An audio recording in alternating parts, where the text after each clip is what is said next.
The lioness was dying right there in the dirt, her body convulsing with contractions she was too weak to complete. Amani saw her from 30 meters away. A golden body collapsed beside the baobab tree, sides heaving, making sounds no lion should make. Not roars.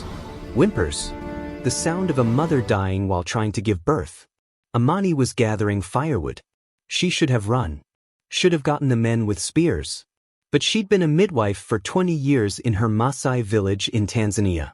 She delivered over 300 babies. And she knew, with absolute certainty, that this lioness and her cubs would be dead within the hour without help. She dropped the firewood and walked toward the lion. Her sister, Nashapai, who'd been collecting water nearby, screamed. "Amani, no. That's a lion." "That's a mother," Amani called back. "Get my birthing kit from the hut. Run." The lioness's eyes opened as Amani approached, glazed with pain and exhaustion. She tried to lift her head, failed. Her back legs trembled with another contraction that went nowhere. Amani knelt 2 meters away. She could see the problem immediately. The first cub was stuck. She could see its tiny paw protruding, but nothing else. A breech birth. The cub was coming backward, and without help, it would kill both the mother and itself. "Easy, Mama," Amani said softly in Ma. "I'm going to help you." The lioness's eyes met hers. In that gaze was something Amani had seen 1,000 times in laboring women: desperation, fear, and a mother's fierce will to save her baby no matter what it cost. Nashapai came running with the leather bag Amani used for difficult births. "You're insane. She'll kill you." "She's too weak to kill anyone. Hold her head, talk to her, keep her calm." "Hold her, Amani, have you lost your mind?" "Now." Amani commanded in the voice that had delivered 300 babies and would not be argued with. Nashapai knelt at the lioness's head, her hands shaking, and began singing softly, a Maasai birthing song, the same one their grandmother had taught them. Amani moved to the lioness's hindquarters. The stuck paw twitched. The cub was still alive, but not for long. She pulled out a small container of rendered animal fat from her kit. "Forgive me, Mama. This will hurt." She coated her hands in the fat and began working her fingers alongside the stuck cub, feeling for the body position, trying to understand how the cub was twisted. The lioness roared, weak but furious, and tried to swipe at Amani. But she missed by half a meter, too exhausted to complete the movement. "Keep singing," Amani told her sister. "Louder." Nashapai's voice rose, trembling but determined. The birthing song filled the air, and somehow, impossibly, the lioness's breathing synchronized with the rhythm. Amani found the cub's other front leg, bent backward and trapped against its own body. She worked carefully, repositioning, her hands inside a dying lioness while her sister sang and prayed and cried all at once. "Almost there, Mama. One more contraction. Push with me. Push." The lioness's body convulsed. Amani pulled, gently but firmly, and suddenly the cub slid free, tiny, wet, not breathing. Amani's midwife instincts took over. She cleared the cub's mouth and nose, rubbed its chest vigorously with a cloth from her kit. Nothing.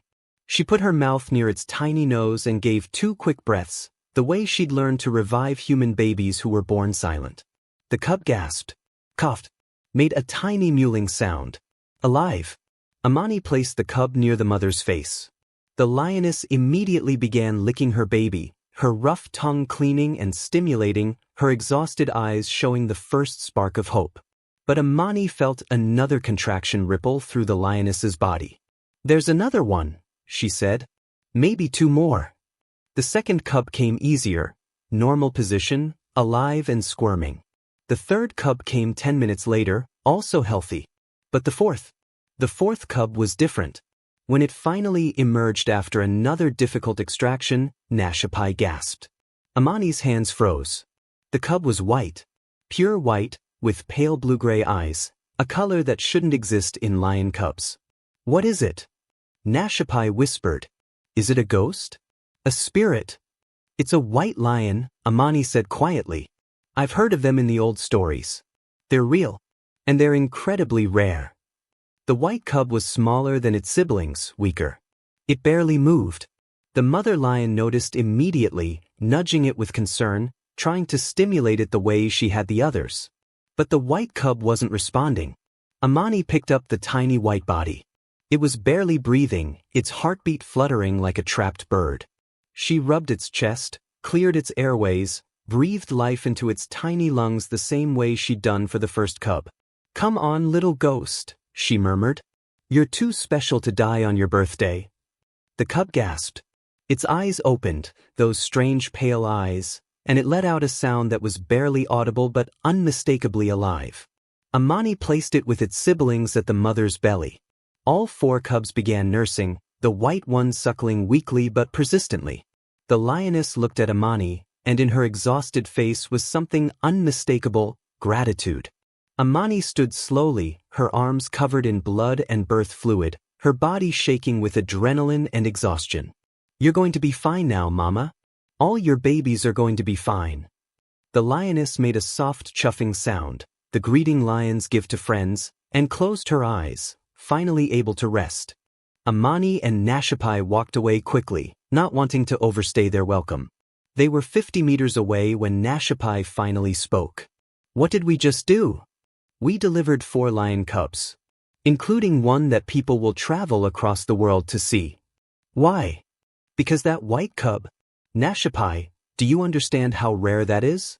There are maybe 12 white lions in all of Africa. We just helped bring a miracle into the world."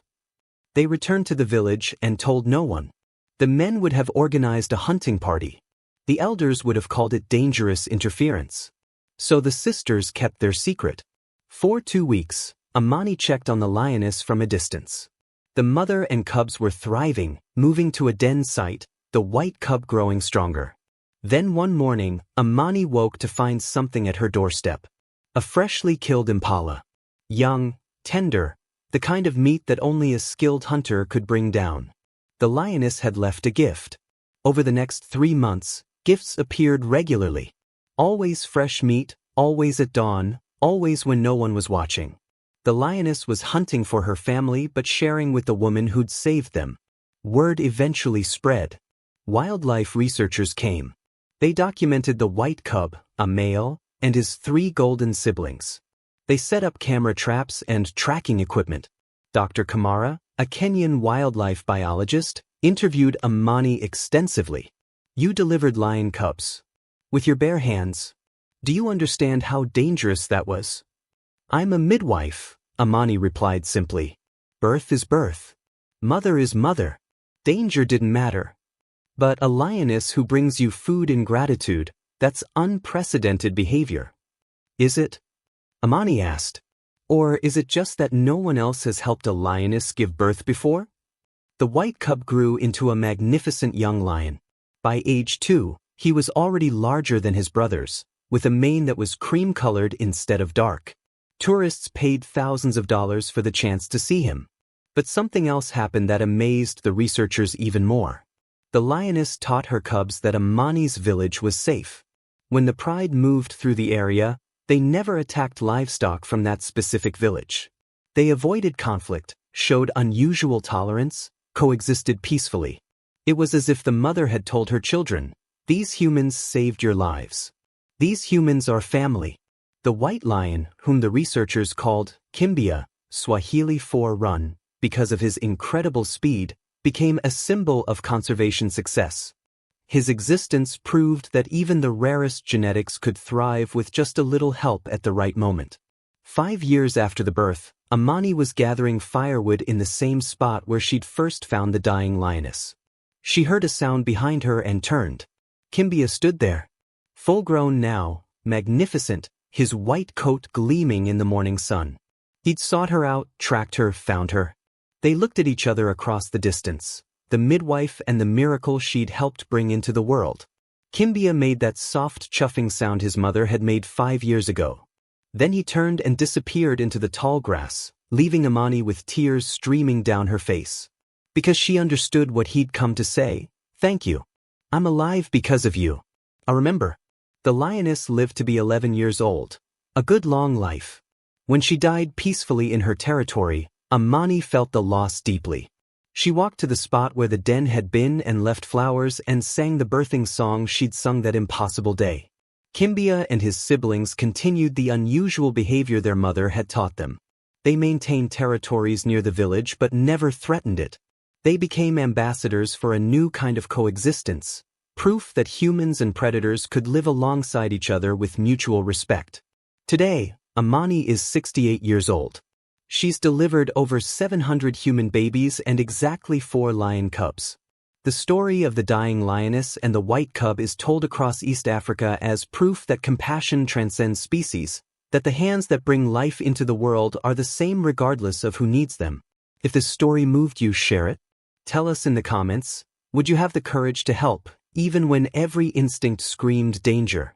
Hit like and subscribe for more stories proving that mothers are mothers, babies are babies, and life is sacred no matter what species we're talking about. Because somewhere in Tanzania, a white lion walks the savannah, alive because a midwife looked at a dying lioness and saw not a predator, but a mother who needed help. Sometimes the rarest miracles happen when we choose compassion over fear. Sometimes the most dangerous creatures become family. And sometimes life itself is the bridge that connects us all.